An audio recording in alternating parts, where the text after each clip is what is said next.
This week on the Bad Faith Podcast, host Briahna Joy Gray and company discuss the repercussions of Canada's Freedom Convoy.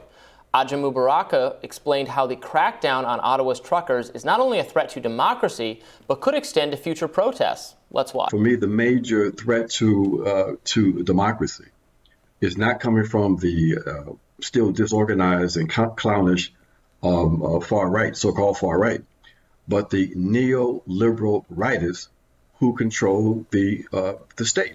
The Emergency Act in Canada, the censorship we see from the big tech corporations in the U.S., all of these are part of a pattern of conditioning the public with the support of left forces also, unfortunately, to accept big brotherism.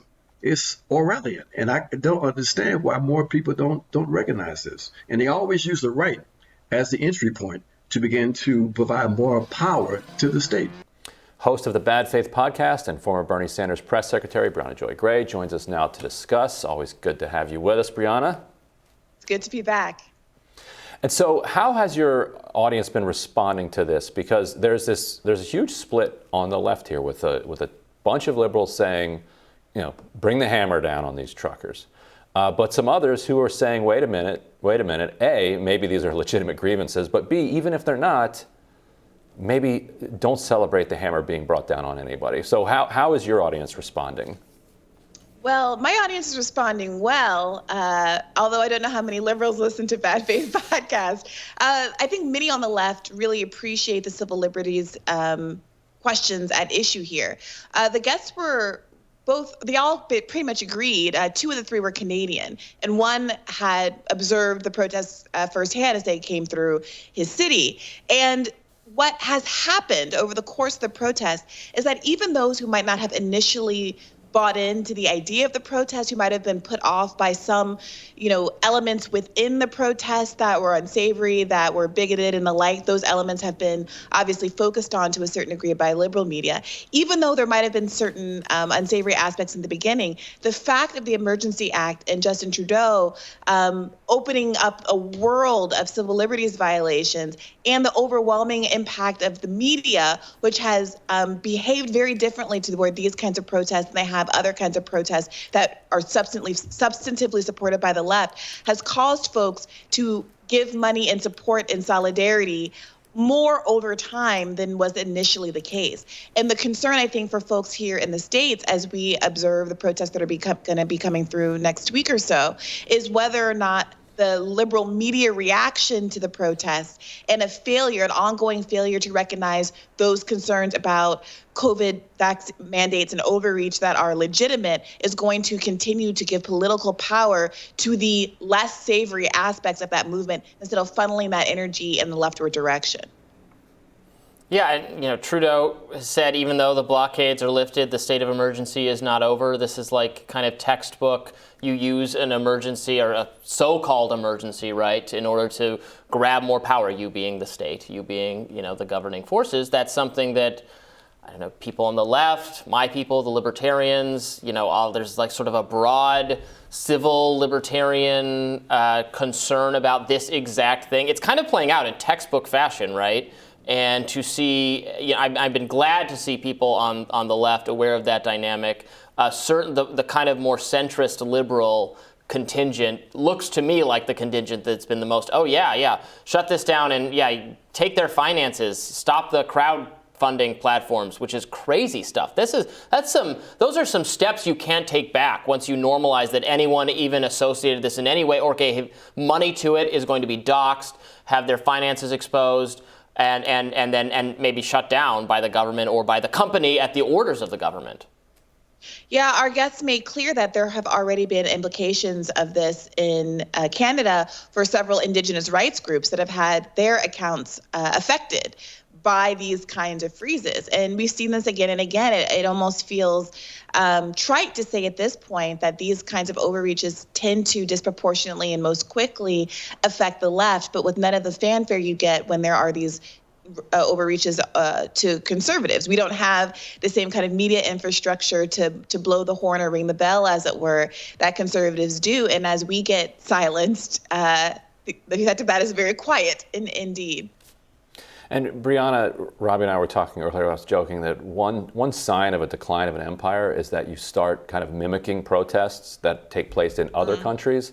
Canada historically has had this kind of copycat protest movement. After the French did yellow vests, they did yellow vests, even though they didn't have a gas tax like the French were protesting over.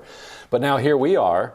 We're doing a trucker convoy here in the U.S., inspired by the Canadian protests. And so I'm curious how you're feeling and how your audience is going to respond to what is expected to be a substantial protest here in Washington when it eventually gets here. Well, honestly, I should say first that a substantial part of the conversation that was not put in the free clips that we put online, but people can find at patreon.com/badfaithpodcast, was a conversation about this weird sort of envy the left feels often for the way that some of the conservative protests are able to grab national attention and shut down capital the way that is necessary to actually often get the government's attention and get meaningful change, right?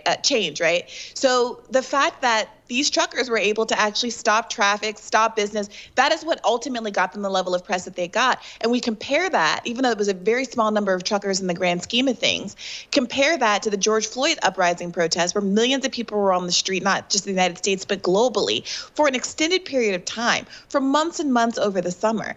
But because there was no connection to a set of demands, because there was no, and very purposefully so, by the way, I think that many people in the street had plenty of demands, but the national organization, which we covered a couple of weeks ago, declined to do so and was very quickly co-opted by corporate interests. So, for example, in that previous episode, we talked about the reporter who had done a deep dive on BLM's finances, talked about one instance where a BLM local group was going to put together a counter-protest to white supremacists in California. And the BLM National said, no, let's not do that. We're going to do an event on the same day, which is an electric slide dance, a virtual electric slide dance with UGG Boots, the company, the Australian boot company, instead. And so we see this very intentional, not just co-opting of the movement by these corporate actors, but funneling it into the kinds of events that don't challenge capital and therefore can be ignored. And now a year later, we see Joe Biden has done absolutely nothing with respect to police reform. In fact, some might argue even less than what Trump did with Van Jones and Kim Kardashian. So there is a certain kind of envy among my audience and a discussion about how to effectively protest for good for the kinds of things that the left wants, and frankly, everyone wants, like universal health care, student debt cancellation, a $15 minimum wage, and on and on and on. But also in terms of whether or not there's any anxiety about these DC protests, I'm not sure. The protesters have said that they're not going to come to DC proper, that their goal is to shut down the Beltway and disrupt traffic around the city, egress and ingress. We'll see what happens. There has been a request to the National Guard for support that is expected to be expected to go through. And I think that has to do with a lot of the anxieties that are still lingering over January 6th. But of course, we did also see this time last year around the inauguration that there were supposed to be big protests that never really amounted to anything. So I think we're in a little bit of a wait and see posture. Yeah, DC is definitely always wanting to be over-prepared now ever since January 6th. So the reports are saying that a group of California truckers have formed their own freedom convoy. They're driving here to D.C. to protest the COVID restrictions, and that drive is supposed to start today, but they don't plan on actually entering the district, as Briahna pointed out. The Biden administration is reportedly responding by erecting more fences around the Capitol. Fences, avoiding any potential interference with the State of the Union address on March 1st.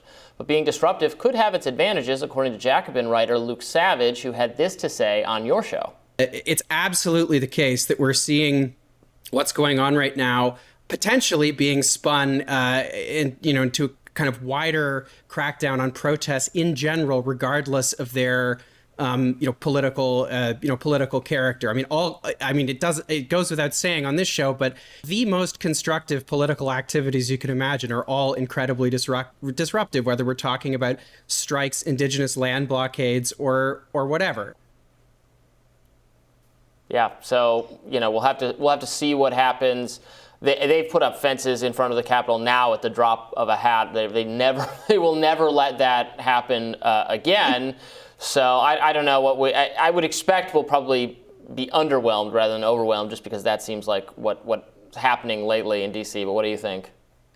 Look, Robbie, a lot of these conservative protesters have been climbing these fences and jumping these fences, and nothing bad has been happening to them. So, a lot of, the left protesters like to point out that if we were to be scaling those fences, if, people of a different hue perhaps were scaling those fences, that they'd be shot on sight. But since that doesn't seem to be the paradigm, they can keep putting these fences up left, right, and center. I mean, they're all being put in jail, in ensuing, right?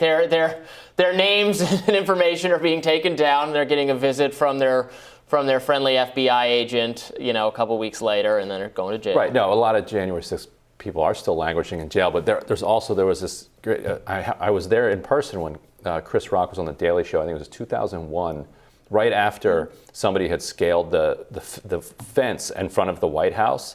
And Chris Rock did this incredible, but he's like, I instantly knew that this was a white guy that had scaled the fence and attacked the White House because he was shot in the leg. He's like shot. I don't even want to hang on the bars and take a selfie. So. Right, yes.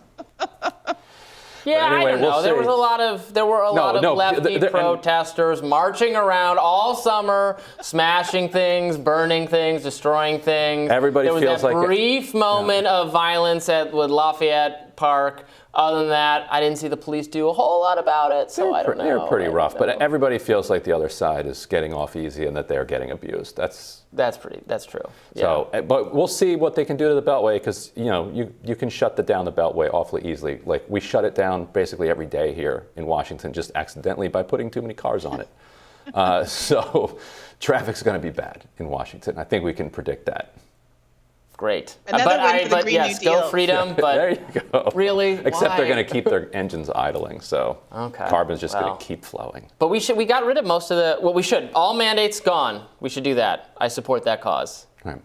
Anyway, so well, up next. I don't go want ahead, to open this all back up, but I will say that something we discussed on the podcast, which is worth talking about, is whether or not the kind of mandates that are being put into effect are narrowly tailored enough to be scientifically socially beneficial, especially given that they are resulting in this kind of political upheaval. And in Canada, we're talking about a subset of truckers, the ones that are crossing the American border.